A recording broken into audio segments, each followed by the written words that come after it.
Та бүхэндээ энэ өдрийн мэд хүргэе. Доктортой хөгжлийн төлөөх боловсролын зарчмууд нь бидний ирээдүйд маш чухал үүрэгтэй юм а. Тухайн зарчмууд хэрхэн доктортой хөгжилд хувь нэмэр оруулж болохыг доктортой хөгжлийн 3 тулгуур багна бол эдийн засаг, нийгэм, байгаль орчин юм. Эдгээр нь бидний доктортой ирээдүйг бий болгоход шаардлагатай үндсэн асуудлуудыг хамардаг.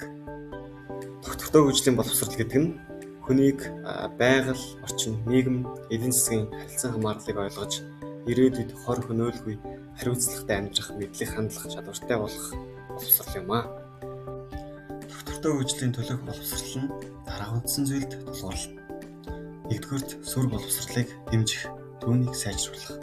Хоёрдугаарт боловсролын хөтөлбөрүүдийг өөрчлөн шинжлэх. Гуравдугаарт доктортой байдлын талаарх олон нийтийн ойлголт ухамсарыг дэвшүүлэх. Дөрөвдүгээрт сургалт. Монгол улсын хувьд засгийн газрын 2016-2020 оны үйл ажиллагааны хөтөлбөрийн зорилтын дагуу 2018 оноос доктортой хөгжлийн боловсрол үндэсний хөтөлбөрийг боловсруулан хэрэгжүүлж байна. Харин Швед улсад 2005-2015 оныг доктортой хөгжлийн боловсролын 10 жилийн аян болгон албан ёсоор зарласан бөгөөд Швед улсч бусад орны адил доктортой хөгжлийн боловсролын зарчмыг хэрэгжүүлэхэд анхаарлаа хандуулж эхэлсэн гэлээ. Доктортой хөгжлийн зарчмууд үзэл санааг бүх нийтийн боловсролоор дамжуулж хүмүүст хүргэх нь хамгийн үр дүнтэй арга зам юм. Дэлхийн иргэн болохын хувьд доктортой хөгжлийг хэрэгжүүлэхэд өөрийн хувь нэмрээ оруулж өөрийн шалтгааллах зүйлээ төвшүүлэх нь доктортой хөгжлийн боловсролын зорилго юм. Монголчуудын уламжлалт, соёл, нүүдэлч, аж төрх ёс доктортой хөгжлийн боловсролын зарчим үзэл санаанд эздэг. 21-р зууны цогц чадамжууд. 21-р зууны чадамжууд нь хурдцтай өөрчлөгдөж буй ертөнцид амжилтанд хүрэх шаардлагатай мэдлэг ур чадвар хандлагын цогц юм а. 21-р зууны үндсэн чадамжууд: нэгт сэтгэлгээний чадвар, хоёрт харилцаа ба хамтын ажиллагаа, гуравт дижитал чадвар, дөрөвт хувь хүний хөгжил. Сэтгэлгээний чадвар нь шүүмжлэх сэтгэлгээ, асуудлыг шийдвэрлэх, бүтээлч болон инновацлог сэтгэлгээ юм а. Харин харилцаа ба хамтын ажиллагаа нь багаар ажиллах, харилцааны ур чадвар бусдад ойлголцох.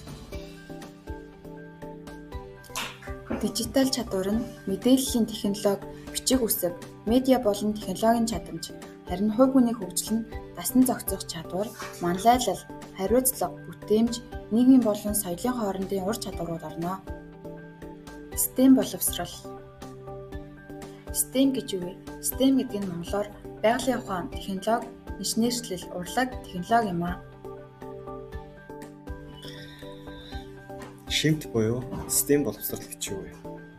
STEM боловсрол нь болохоор шинжлэх ухаан, танин мэдэх, тайлбарлах, хорвоо ертөнц, хүрээлэн буй орчноо илүү сайн ойлгох, математик, бодит байдлыг илэрхийлэх сэтгэлгээтэй хэл. Тооны хэлээр амьдралыг томьёолох гэх мэтлээ. Инженерчлэл эд юмс үйл ажиллагаа системийг төлөвлөж удирдахгүй альваг илүү хурдан ялбар хийх арга замыг бол. Технологи шинийг бүтээж шинжилэн өөрчлөхгүй.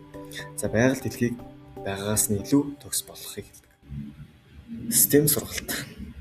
Амьдралын шинжлэх ухаан, техник, технологийн тодорхой асуудлаар сурагчид хамтран төсөлт ажил, судалгаа хийж асуудлыг шийдвэрлэх арга замд суралцахыг хэлдэг. STEM сургалт хэрхэн явагддаг талаар ярив. Өөрөө танин мэдэх үйл явцыг хүүхэд өөрөө өдөртөж багш чиглүүлэх өгнө. Асуулт бол асуудлыг ойлгож зорилго шийдэлт шиглэх арга зам. Бодит асуудал төвлөрөх.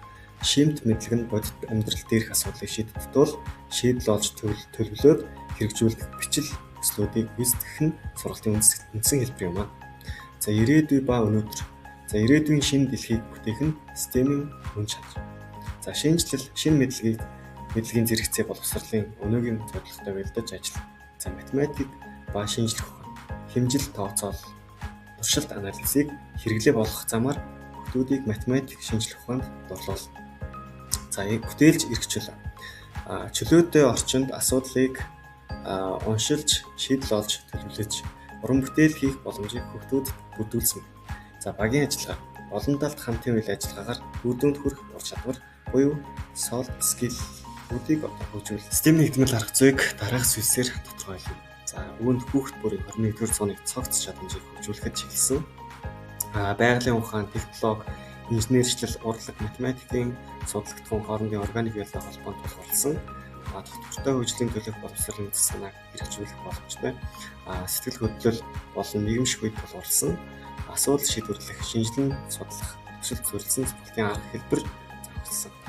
Өөрийгөө удирдах систем, метакогнитив систем, мэдлэгийн ойн тогтолцоо бүхий Марзаногийн таксономийн сурах үеийн загварт суурилсан. 21-р зууны иргэд ажилчид цаашлаад эрдэмтэд нарийн мэргэжлийн систем ажилтнуудыг бэлтгэх зэрэг болно. За бид бүгдийн ашигласан өнөөдрийн материалаас та бүгд дэлгэрүүлэн мэдээлэл авахыг хүсвэл дараах линкээр ороорой. Чиний мэдлэг, чиний зөв